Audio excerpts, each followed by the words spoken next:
Hello from the Department of State in Washington, D.C., and happy International Education Week. This is a good time to look at some of the exciting opportunities to broaden the horizons of education through international study.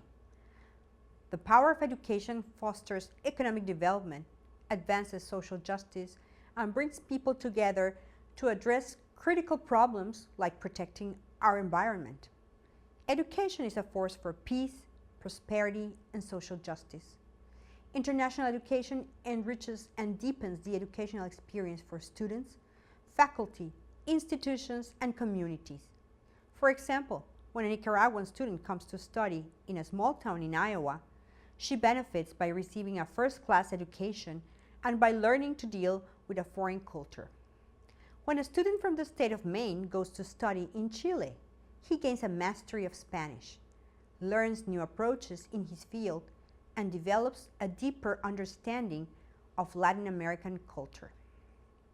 But that effect on the individual student, as important as life-changing as it is just one small part of the total impact of international education.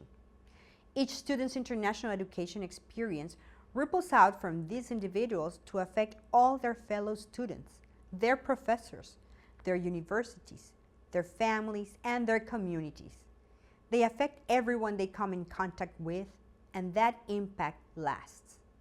For years to come, that town in Iowa will know a little more than most people about Nicaragua, and a community in Chile will hold on to a little more knowledge about Maine. As new friends stay in touch through the mail, email, Facebook, and Twitter, those ties of mutual understanding deepen and broaden to include even more people. That's why International Education Week is so important, and that's why President Obama has put expanding educational exchange at the top of our foreign policy priorities list.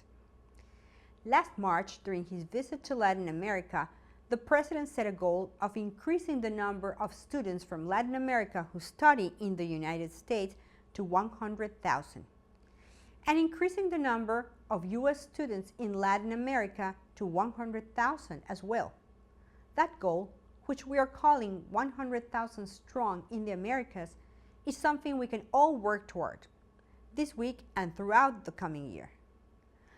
There are many challenges: language barriers, economic limitations, and concerns about the unknown. But together we can overcome them. Throughout the Hemisphere, our embassies, Fulbright commissions, binational centers, and Education USA advisors are joining with host governments, schools, universities, businesses, and NGOs to promote international education. Together, we can spread the impact of international education and move toward the President's goal of 100,000 strong in the Americas.